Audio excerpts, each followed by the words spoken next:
विधायक जी, चुनावी सरगर्मी चल रही है लेकिन राजनीतिक बयानबाजी भी चल रही है। रेणुका सिंह आपके क्षेत्र में घूम रही हैं, कह रही हैं किलहारी में कल उन्होंने कहा कि अगर मेरे कार्यकर्ता की कोई एक उंगली काटेगा तो मैं दूसरे जो है हाथ काट करके उनके हाथ में दे दूंगी। इस तरह की बयानबाजी भी हो रही है। देखिए, मुझे बताने की ज़रूरत नहीं है। अब उनके व्यवहार के रूप में व्यवहार के विषय में पूरे प्रेम नगर की जनता इसलिए दो बार नकार चुकी है।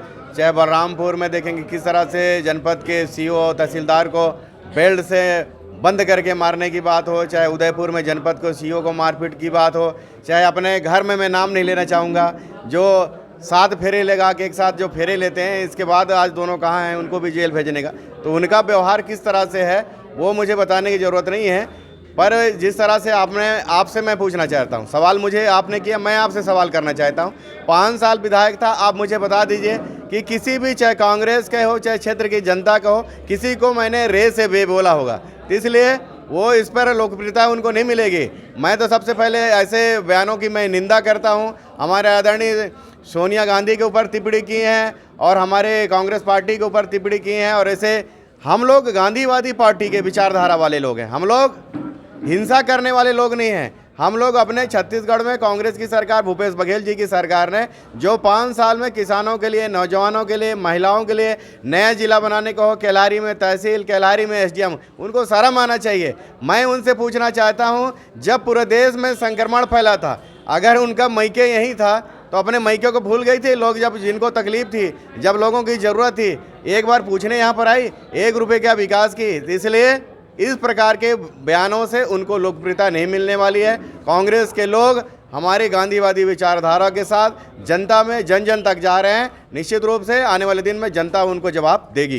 जब बाहरी की बात आती है तो कहती है कि कांग्रेसी सोनिया गांधी को धक्का मार के इटली भेज दें। देखिए, मैंने कहा ना अभी, आपसे ही मैं पूछना चाहता हूँ क्योंकि आप सब सोशल मीडिया में न्यूज़ के माध्यम से ही सारी हमको जानकारी मिलती है। क्षेत्र की जनता की तरफ से तो नहीं। क्षेत्र की जनता, देखिए, कल किलहारी में आया था, बड़वार गांव का आदमी था, उससे पूछे कि भैया क्यों आए हो? तो बोले किलहारी में हम आए थे देखने। तो बोले क्या देखने आए हो? बोले बस आ गए थे। पर बोले वोट किसको दोगे? तो बोले वोट तो हम कम रोक देंगे, हमारे गाँव में बिजली लग रहा है। तो इस प्रकार का लोग आ रहे हैं। अगर केंद्रीय राज्य मंत्री का उनको दर्जा प्राप्त है, मैं उनसे पूछना चाहता हूँ, तो क्या श्रीनगर और सूरजपुर के केंद्रीय मंत्री हैं? क्या कोरिया जिला व मनेंद्रगढ़ जिला हमारा नहीं है क्या? 5 साल कहाँ थी? 1 रुपये का काम आई, लोगों को पूछने आई, लोगों में राशन की बात की। आज जिस तरह से पूरे देश में महंगाई बढ़ गया है, उसके विषय में एक आध शब्द बोलेंगी? आदिवासी समाज की, आदिवासियों किस तरह से आरक्षण की बात हुआ, कहीं पर थी? दिखी?